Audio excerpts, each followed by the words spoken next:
stay here tonight. Number 2 is your career or your job. And some of you are saying, Aaron, I don't have a job. I stay at home, and that's my job. I have 2 kids or 5 kids. And let me tell you, that's a job. That is the most important job on the planet, at least in my mind, because you are changing humanity in that way, and that will have a ripple effect. So don't ever let anyone devalue that. I think our society is getting better at that.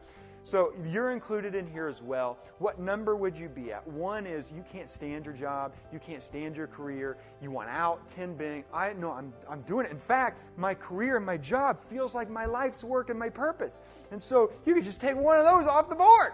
And you feel alive, and you love getting up on Monday morning.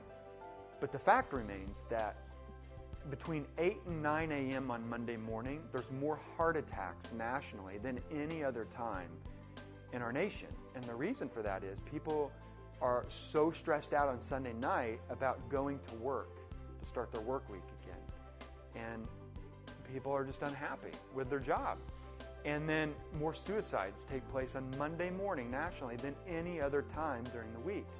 So, obviously they would be at a 1, and some of you would be at a 10. But since 80% literally can't stand their jobs, we'll put this down at a 3. And at 3 because at least they're getting an income. They justify staying there instead of leaving.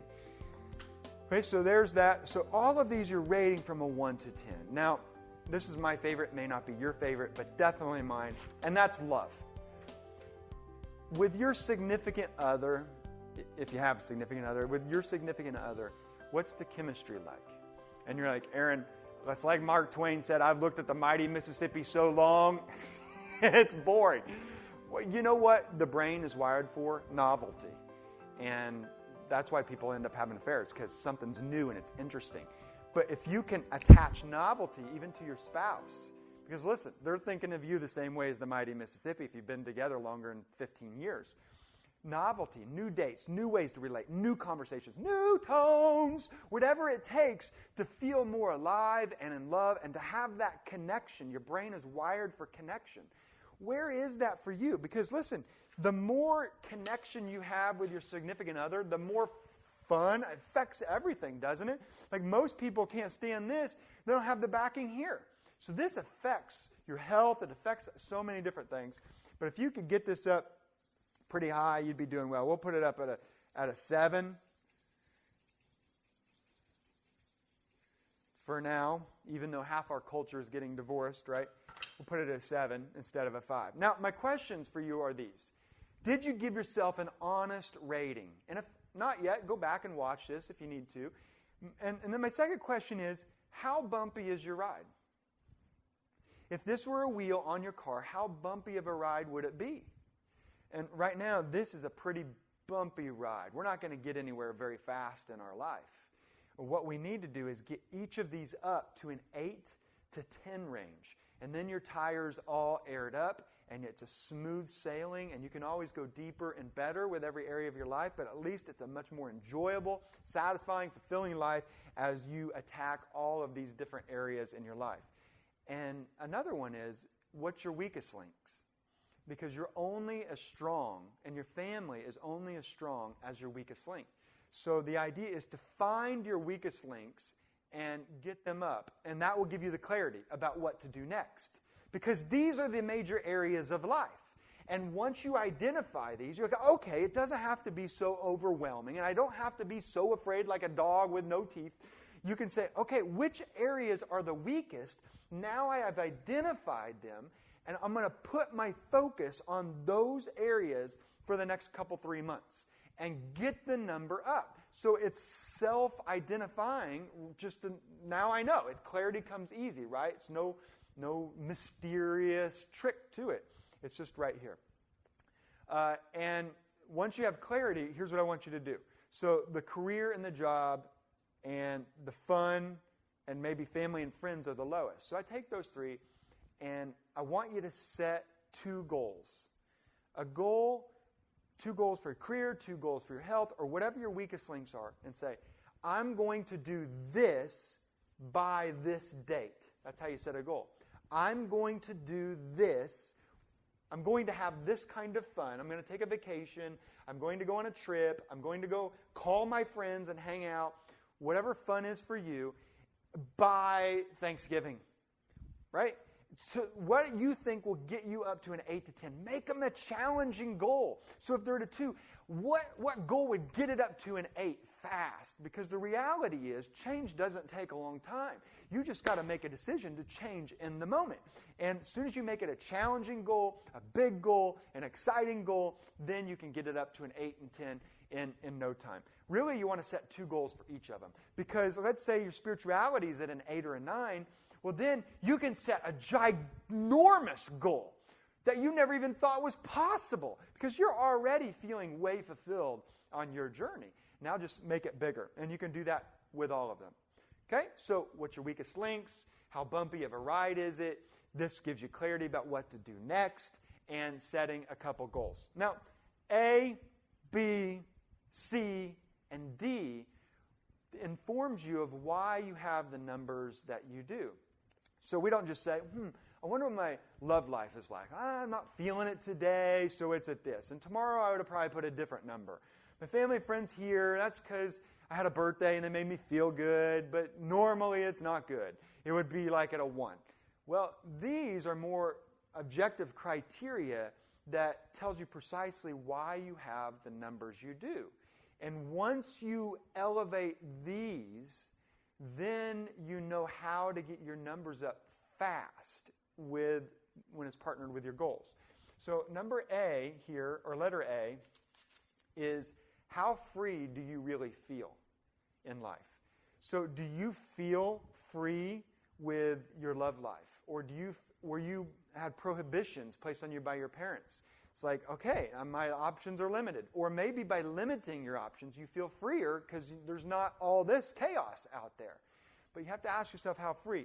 Or how free do you feel about choosing your career? The number one reason cited is, I feel stuck. That tells me you don't feel free. And therefore, it's down here. If you feel free in your spirituality, your number increases. If you feel free in your finances and how you view money, it begins to increase. But the moment you put limiting beliefs on your money, it starts going down. And it's the same with all of these, is how free do you really feel? And the next one is your focus. And we talked earlier about majoring in the minors. People's attention, the gift of attention, is going on the wrong tasks. Busy work isn't your life's work. Busy work doesn't mean you're doing anything of significance for your life. It's just busy work. It's just filling the time or filled with interruptions or whatever it is for you. Where's your focus? Because where your focus goes, your energy and emotions go. And where your energy and emotions go, your life goes. So you have to ask yourself, have I focused on my love life? Have I really focused on my spouse lately? Or has it all been here? And I'm not even increasing the number. I'm just so frustrated and depressed and sad about this. This happens all the time. Story after story, but people talking to me about this, and now their marriage is suffering. Or maybe you haven't given time to your friends because you don't think it's as important as your spirituality. Or maybe you don't, see them as congruent. Or your health. Hello? When's the last time you got a checkup? And it's the same for all. You got to say, you know what? I'm going to take some time this month, and I'm really going to focus on these issues. And the challenge for you is that the first of every month, to sit down with this right here, to turn on this video and say, I'm going to focus on my game of life. These are the major categories and reasons why my numbers are the way they are. And I'm going to intentionally put my focus on this for 20 minutes to see where I can change my life. And we'll just go D first. D is, how do you feel? And feel is all about your emotions. Are you emotionally engaged with all of these? Because most people, they start checking out. They just go through the motions. You know how many people go to church and they're just going through the motions? How many people go to their job and they're just going through the motions? And finances, just paying the next bill. There's no purpose behind it. They're just randomly walking. I wouldn't say sleepwalking because people are doing the best they can, but they don't have a life's purpose. With all of these things, there's no emotional engagement. And every human being, what's that show, Inside Out? That tells you right there. We're all emotional beings. Like fish in water, we are emotions. And your emotions steer you. And if you don't feel your emotions, you're not going anywhere because they're there. So how do you feel? And then the last one is feet. Really, that's taking massive action. When you look at this, do you say, oh, okay, that was a nice video. Aaron, way to go. Thank you very much. I'll be on my way now. And I think that's a really good concept. And maybe I'll even talk to my spouse about this or small group. And we'll try to make something happen someday. Feet means, man, I'm going to take not just some action. I'm going to take massive action. Listen, how long are you going to stay there? How long are you going to neglect your fun or your hobbies in life? Isn't life supposed to be more enjoyable? How long will you neglect your friends or your health? You've got to take massive action. So one trick that I have for my life, or I should say strategy, is I never leave a meeting without at least mentally taking an action step. Okay, we've talked about these things. What action step can I take right now? And that sets in motion some momentum and what you're trying to achieve and fulfill in life. Listen, these are the major areas in life. It doesn't have to be so overwhelming. It's not scary. It's your life. It's the game of life.